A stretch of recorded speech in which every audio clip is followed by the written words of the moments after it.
Hello guys, and this is Bipin Bangar and welcome to my YouTube channel Bangar Knowledge Academy। तो guys मैं आज आपके लिए top 20 question लेके आया हूँ इफ्ला से रिलेटेड, जो कि आपके जितने भी अपकमिंग एग्ज़ाम हैं, चाहे वो पंजाब लाइब्रेरियन एग्ज़ाम हो, DSSB हो, KVS हो, NVS हो, जितने भी गवर्नमेंट एग्ज़ाम हैं लाइब्रेरी साइंस से रिलेटेड, उसमें ये सबसे हेल्पफुल होंगे आपके लिए। और इससे पहले मैं बता दूं कि जो मैं इस बार मैंने इफ्ला के जो टॉप 20 क्वेश्चन बनाए हैं, इसमें मैंने 1900 जब ये इस्टेब्लिश हुआ था तब से लेके अभी तक जो भी मुझे डेटा मिला मैंने उसके बेहा पे बनाए हैं। तो इसमें कुछ लेटेस्ट चीज़ें भी हैं जो मैं आपके लिए लाया हूँ। तो आई होप कि यू लाइक इट। और बस आपसे ये एक रिक्वेस्ट करना चाहता हूँ कि अगर आपने हमारा चैनल अभी तक सब्सक्राइब नहीं किया है तो प्लीज़ इसे सब्सक्राइब कर लें, ताकि आपको इस और नए वीडियोस मिलते रहें। तो शुरुआत करते हैं विदाउट वेस्ट योर टाइम। तो फर्स्ट क्वेश्चन है, इन विच ईयर इफ्ला फाउंड।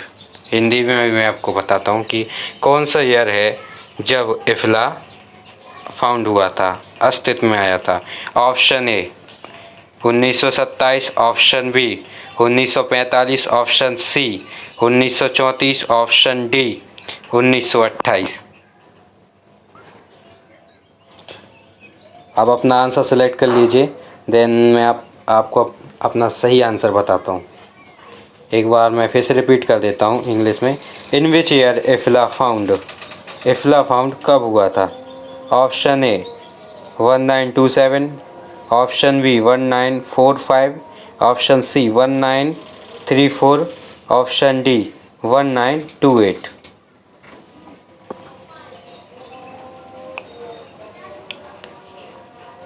तो इसका जो राइट आंसर है वो है 1927।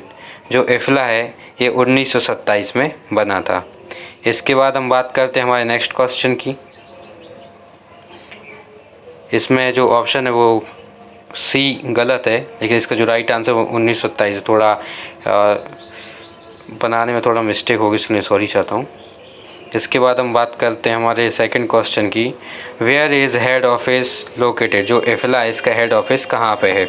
Option A Hague Netherland, option B Paris, option C Scotland, option D Washington. Hindi में अगर मैं बात करूँ तो इफ्ला का हेड ऑफिस कहाँ पर है। Option A Hague Netherland, option B Paris, option C Scotland, option D Washington. आप अपना आंसर सेलेक्ट कर लीजिए। आई होप कि आपने अपना आंसर सेलेक्ट कर लिया होगा। 5 सेकंड देता हूँ, हर क्वेश्चन में आपको 5 सेकंड देता हूँ।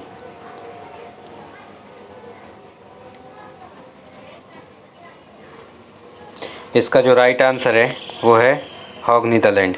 जो इफ्ला है इसका जो हेड क्वार्टर है वो हॉग नीदरलैंड में है। ऑप्शन ए सही। इसके बाद हमारा नेक्स्ट क्वेश्चन है, who is the first president of इफ्ला।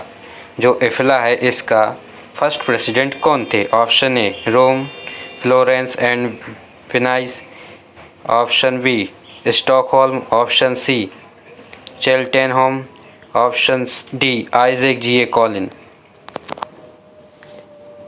Hindi में एक बार रिपीट कर देता हूँ। इनमें से जो इफ्ला के फर्स्ट प्रेसिडेंट कौन थे, और आपके पास ऑप्शन 4 हैं। आपको मैं टाइम देता हूँ, 10 सेकंड देता हूँ, आप अपना आंसर सेलेक्ट कर लीजिए। तब तक मैं आपको ये बता देता हूँ कि कौन कौन से ऑब्जेक्टिव हैं। Option A Rome, Florence and Venice, option B Stockholm, option C Cheltenham, option D Isaac G A Collins. I hope कि आपने अपना आंसर सेलेक्ट कर लिया होगा। इसका जो राइट आंसर है वो है D Isaac G A Collins. अब ये कब से कब तक थे, तो आने वाले जो क्वेश्चन है उसमें इसको मेंशन किया गया है, तो वहीं बात करते हैं इसकी। अब आते हैं हमारे नेक्स्ट क्वेश्चन की तरफ। Which of the working period of Isaac G A Collijn in IFLA. Option A 1929, option B 1930, option C 1931, option D 1927। Hindi में मैं बताता हूँ कि इनमें से कौन सा पीरियड है जब आइजैक जी कॉलिन इफ्ला के प्रेसिडेंट थे। तो आपके पास option 1929, option B 1930, option C 1931, option D 1927। आप अपना आंसर सेलेक्ट कर लीजिए।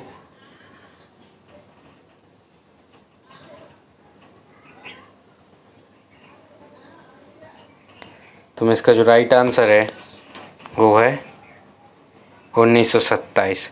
1927 से 1931 तक जो आइजैक जी कॉलिन है इसके ये प्रेसिडेंट रहे हैं और ये फर्स्ट प्रेसिडेंट थे इफ्ला के। इसके बाद हम बात करते हैं हमारे नेक्स्ट क्वेश्चन की। Question number 5 most IMP question है भाई ये। Who is the current president of IFLA? Option A Christine McKenzie, option B Ellen Tise, option C Sinikka Sipila और ऑप्शन डी इनग्रिड पेरेंट। मैं हिंदी में बता देता हूँ इनमें से कौन सा इफ्ला का वर्तमान में प्रेसिडेंट है। Option A Christine McKenzie, option B Ellen Tise, option C Sinikka Sipila, option D Ingrid Parent. तो आप अपना आंसर सेलेक्ट कर लीजिए जल्दी से।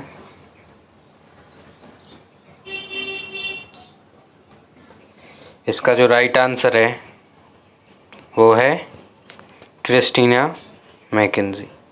ये अभी वर्तमान में प्रेसिडेंट है इफ्ला की, याद रखना। इसके बाद हम बात करते हैं नेक्स्ट क्वेश्चन की। क्वेश्चन नंबर है 6।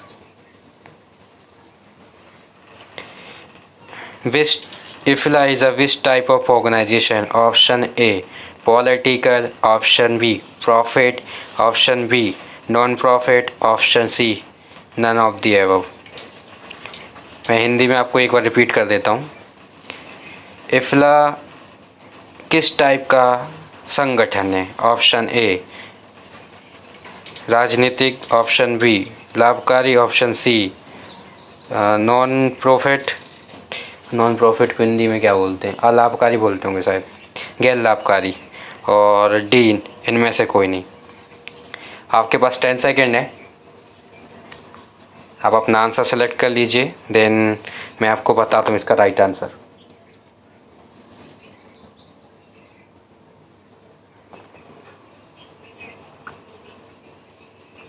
आई होप कि आपने अपना आंसर सेलेक्ट कर लिया होगा। तो इसका जो राइट आंसर है वो है नॉन प्रॉफिट, ऑप्शन सी। इफ्ला एक नॉन प्रॉफिट ऑर्गेनाइजेशन है। आई होप कि आपको समझ में आ गया होगा। आप लोगों में से कई ये सोच रहे होंगे कि मैं इतना टाइम क्यों लेता हूँ।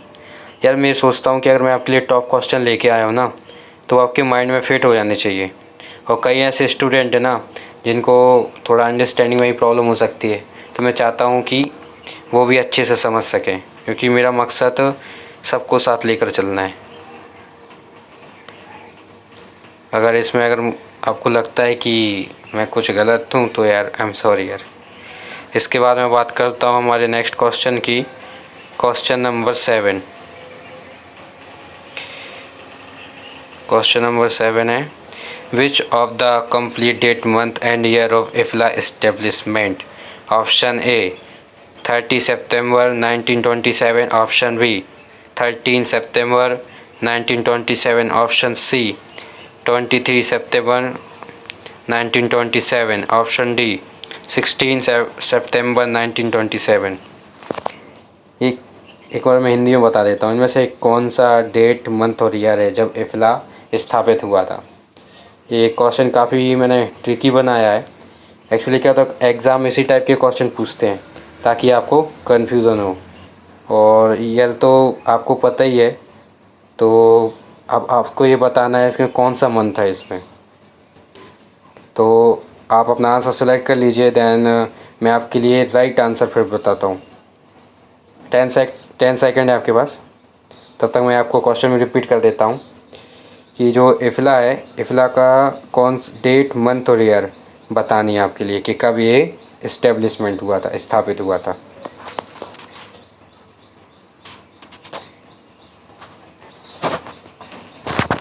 तो इसका जो राइट आंसर है वो है ए, 30 सितंबर 1927। ये इसका कंप्लीट है, ये याद रखना बस। इसके बाद हम बात करते हैं हमारे नेक्स्ट क्वेश्चन की। Question number 8, very IMP question है भाई, ये याद रखना। Which of the following official website of IFLA?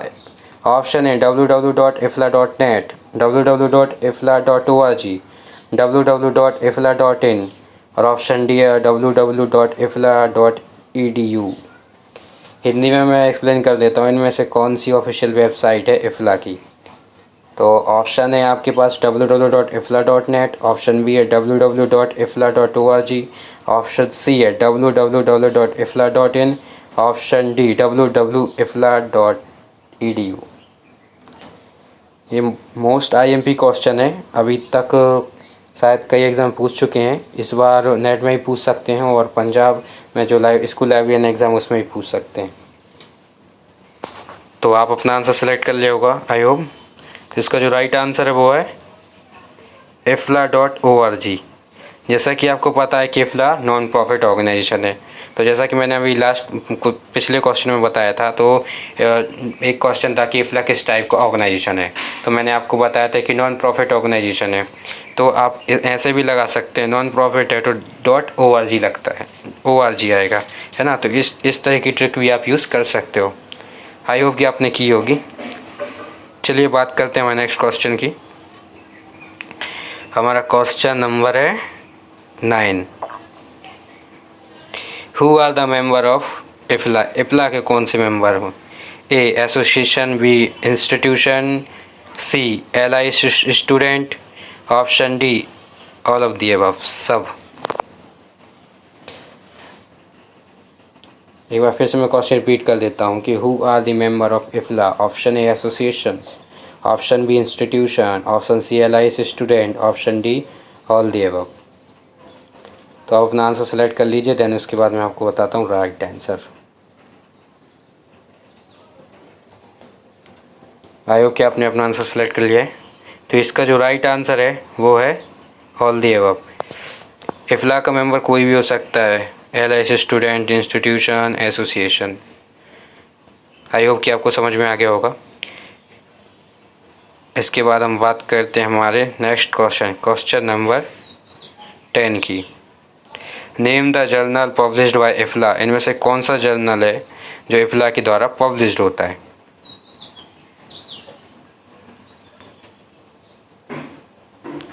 Option A library journal, option B LISA, option C ILSA, option D IFLA journal.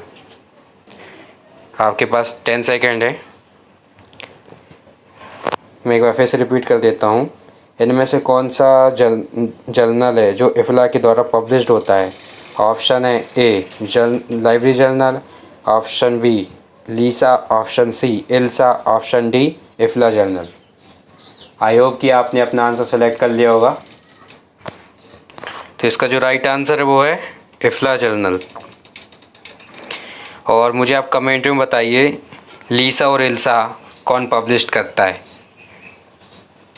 जैसे वीडियो ख़त्म हो आप मुझे इसका आंसर कमेंट में दे सकते हो, मैं वेट करूँगा आपके कमेंट का। और आपको ना पता हो तो आप कमेंट कीजिए, फिर मैं बताऊँगा आपको। इसके बाद हम बात करते हैं हमारे नेक्स्ट क्वेश्चन की। Question number 11, which of the award related to IFLA? इनमें से कौन सा अवार्ड है जो इफ़ला देता है?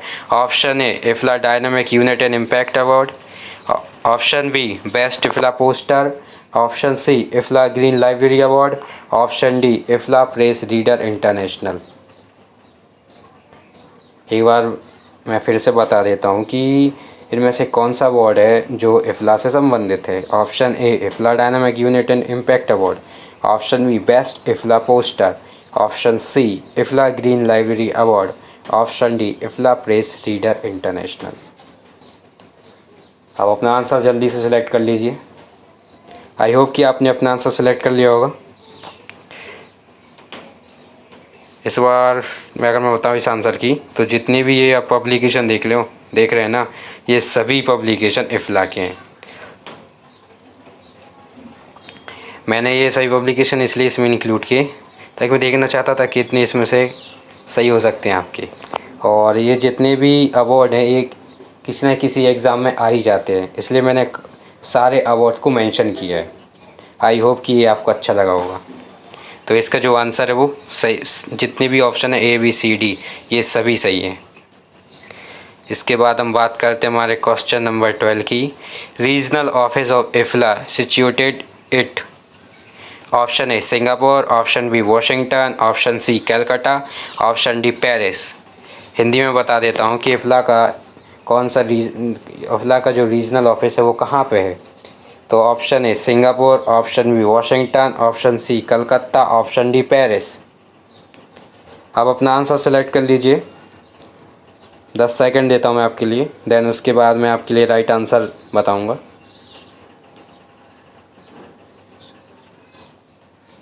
आई थिंक आपने अपना आंसर सेलेक्ट कर लिया होगा। तो I am telling the right answer. The right answer is Singapore. जो इफ्ला का जो रीजनल ऑफिस है वो सिंगापुर में है। याद रखना है, एग्ज़ाम पॉइंट ऑफ व्यू से बहुत ही IMP है, भूलना मत इसको। सिंगापुर है, रट डालो इसको। इसके बाद हम बात करते हैं, अब ऐसे भी रख सकते हो वैसे, इफ्ला रीजनल ऑफिस कहाँ पे, तो SARI, लेकिन ज़रूरी थोड़ी ना है कि हर बार ही ऐसा है, कोई और टर्म आ जाए। तो आप इतना याद रखना, सिंगापुर। तो रीजनल ऑफिस है, ज़्यादा डिफ़िकल्ट नहीं है। रीजनल ऑफिस की बात ये, तो जो इसका रीजनल ऑफिस है वो सिंगापुर में है। और इसका जो हेड क्वार्टर है वो आपको पता है ना, हॉग नीदरलैंड, जो कि हमने पहले ही बात करी थी, है ना। तो आई होप कि आप समझ में होंगे, थोड़ा इसका डिफरेंस याद रखना। इसके बाद हम बात करते हैं हमारे नेक्स्ट क्वेश्चन की। क्वेश्चन नंबर है हमारा 13। ये इस बार के नेट एग्ज़ाम में भी आया था और आई होप कि ये अपकमिंग एग्ज़ाम में पक्का आएगा। मोस्ट IMP क्वेश्चन है ये, इसको फॉरगेट मत करना यार, ये मोस्ट IMP है। तो स्टार्ट करते हैं। Full form of DA2I। Option A direct access to information, option B development and access to information report series, option C developing and access to information report series, option D इनमें से कोई नहीं। तो question number 13 repeat कर देता हूँ मैं एक बार कि जो DA2I इसका फुल फॉर्म क्या है। Option A direct access to information, option B development and access to information report series, option C developing and access to information report series, option D none of the above. आप अपना answer select कर लीजिए, then मैं आपको इसका right answer बताता हूँ। Full form बताना है DA2I का, ये नेट एग्ज़ाम में भी आया था।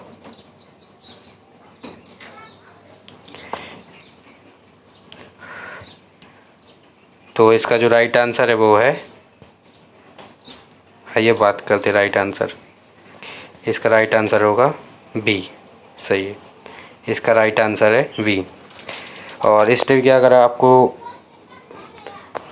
और भी क्वेश्चन चाहिए तो और मैं आपके लिए लाता रहूँगा। तो इसके बाद हम बात करते हैं नेक्स्ट क्वेश्चन की। क्वेश्चन नंबर है 14। वेरी IMP क्वेश्चन है ये। UAP is a programme of universality of publication, इसका फुल फॉर्म है। तो इज़ अ प्रोग्राम ऑफ किसका प्रोग्राम है। Option A ALA, option B ILA, option C UNESCO, option D इफ्ला।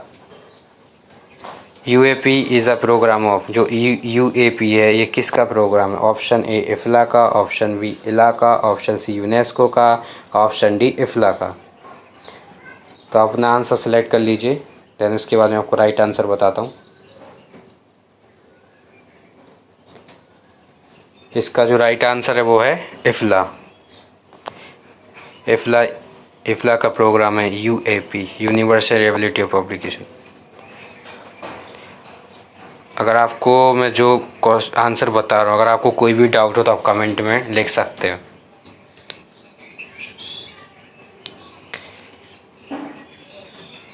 हम बात करते हैं नेक्स्ट क्वेश्चन नंबर 15।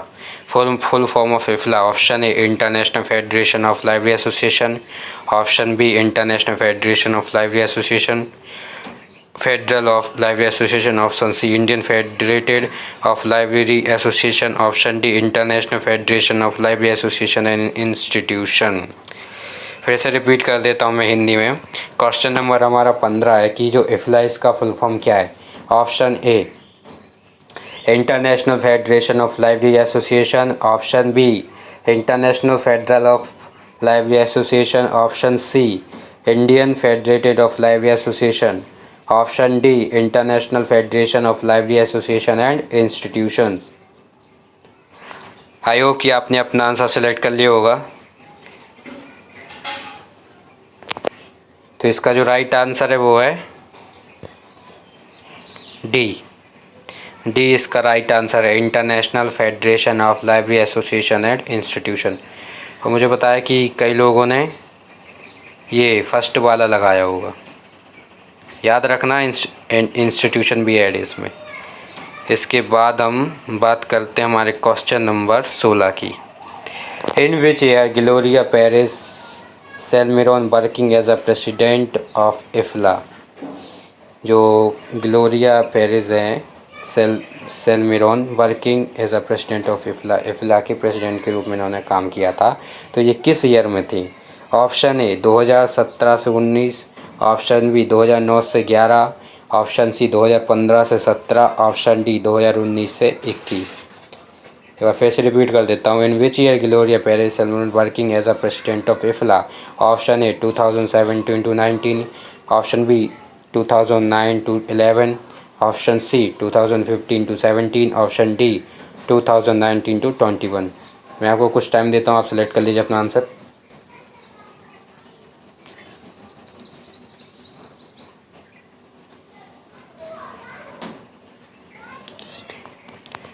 आई होप कि आपने अपना आंसर सेलेक्ट कर लिया होगा। तो इसका जो राइट आंसर है वो है 2017 to 19। इस टाइम पे ये यहाँ की प्रेसिडेंट थी। और अब मैं आपसे एक क्वेश्चन पूछता हूँ। अभी हम डिस्कस कर चुके हैं 2019 से 21 तक कौन है प्रेसिडेंट। आप बताइए हमें कमेंट में बताइए, क्योंकि इसका हम आंसर पहले डिस्कस कर चुके हैं। तो आई होप कि आपको आंसर याद होगा। अब हमें कमेंट में बताइएगा। मैं यहाँ पे बता देता, बट मैं पहले आपसे डिस्कस कर चुका हूँ, तो मैं देखना चाहता हूँ कि आपको याद है या नहीं, इसलिए आप इसका आंसर कमेंट में बताइए। इसके बाद हम बात करते हैं हमारे नेक्स्ट क्वेश्चन नंबर 17।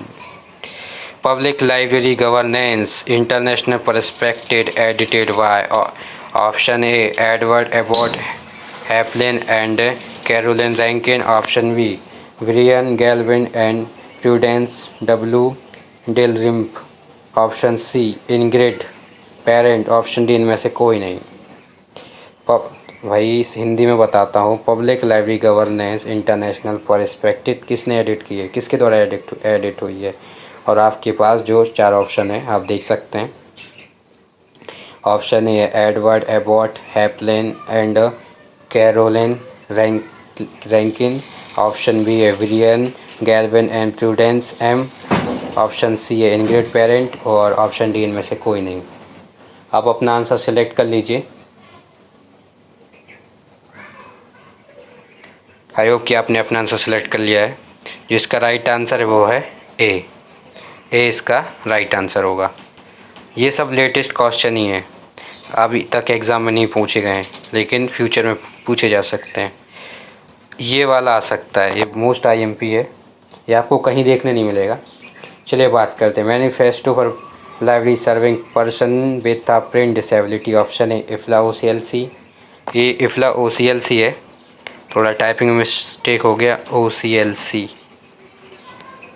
इफ़ला OCLC है, और OCLC के बारे में तो आपको पता ही होगा, इसका ही मैं वीडियो आपके लिए लेके आऊँगा। नेक्स्ट वीडियो में इसी का बनाऊँगा आपके लिए। तो ऑप्शन है इफ़ला OCLC, ऑप्शन बी इफ़ला यूनेस्को। इसमें भी थोड़ा एडिटिंग में प्रॉब्लम हो गया है, यूनेस्को UNESCO यूनेस्को। और ऑप्शन सी है इफ़ला ALA, और ऑप्शन डी है इफ़ला सीलिव। आप अपना आंसर सेलेक्ट कर लीजिए, देन उसके बाद मैं आपको राइट आंसर बताता हूँ।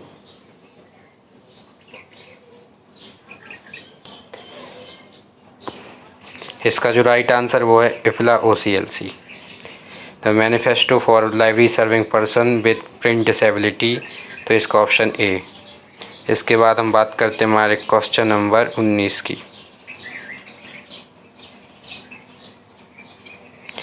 क्वेश्चन नंबर है 19। इफ़ला जस्ट रिलीज 2 स्टैंडर्ड। जो इफ़ला इसने अभी 2 स्टैंडर्ड रिलीज़ किए हैं, ये अभी का लेटेस्ट है। तो option A guidelines on public internet access in libraries, option B guidelines for setting up a digital unification project, option C principle on public access in libraries, option D A and B. IFLA के इनमें से कौन से 2 standard हैं? और आपके पास 4 option हैं, तो आपका समय शुरू होता है अब। कोई नहीं, आप आंसर सेलेक्ट कर लीजिए। आई होप कि आपने अपना आंसर सेलेक्ट कर लिया होगा। ऑप्शन आपके पास ए था guidelines on public internet access in libraries, option B था आपके पास guidelines for setting up a digital unification project, option C था principle on public access in libraries, option था ए एंड बी। तो इसका जो राइट आंसर है वो है डी, ए एंड बी। जो इफ़ला है इसने अभी जस्ट 2 स्टैंडर्ड रिलीज़ किए हैं, ए एंड बी। ये काफ़ी इम्पोर्टेंट है, ये घुमा फिरा के भी पूछ सकते हैं कि आपके लिए एक ही दे दें और एक ना दें, तो आप पूछें कि इनमें से कौन सा एक स्टैंडर्ड है। तो इनको आप याद कर लेना ताकि आपके एग्ज़ाम से मिस ना हो। इसके बाद बात करते हैं हमारे लास्ट क्वेश्चन की। हमारा लास्ट क्वेश्चन है, ये भी मोस्ट IMP क्वेश्चन है, याद रखना। ICML, ये लेटेस्ट क्वेश्चन है 2021 का, जैसे कि इसके आप स्क्रीन पे देख सकते हो। ICML international congress medical librarian 2021 to be held in first time. Option A Africa, option B Australia, option C America, option D Hague Netherland. Most IMP question है ये। ICML है, इसके जो लाइव 2021 में ये फर्स्ट टाइम कहाँ पे हो रहा है? ऑप्शन है आपके पास 4। आई थिंक ये आपने अपना आंसर सेलेक्ट कर लिया होगा। इसका जो राइट आंसर है ये है अफ्रीका। ये लेटेस्ट क्वेश्चन है, ये UGC नेट में भी आ सकता है और जो भी आपका अपकमिंग एग्ज़ाम है उसमें भी आ सकता है। तो आई होप कि आपको ये पसंद होंगे जो मैं आपके लिए आज 20 टॉप क्वेश्चन लेकर आया था। गाइस, इसके लिए बनाने के लिए मुझे काफ़ी कंसल्ट करना पड़ता है, तो लेकिन कोई नहीं, मैं आपके लिए ऐसे नए और भी अच्छे वीडियो लेके आता रहूँगा। बस आपसे एक रिक्वेस्ट है कि आप इसे प्लीज़ सब्सक्राइब कर लीजिए, क्योंकि आप इसे देखते हैं और बस इसको छोड़ देते हैं। बस आपसे एक रिक्वेस्ट है, आप इसको सब्सक्राइब कर लीजिए ताकि मैं इससे इंस्पायर होता रहूँगा और आपके लिए इससे और अच्छी वीडियो बना के लेके आऊँगा। तो मिलते हैं अब हमारे अगले वीडियो में। तो इसको लाइक्स और कमेंट कीजिए, और अपने जितने भी फ्रेंड्स हो जो भी लाइब्रेरी साइंस से संबंधित हैं और गवर्नमेंट एग्ज़ाम की तैयारी कर रहे हैं, तो उनके लिए सर्कुलेट कीजिए ताकि वो भी इसका लाभ ले सकें। तो मिलते हैं हमारे अगले वीडियो में, तब तक के लिए नमस्कार, धन्यवाद, बाय बाय।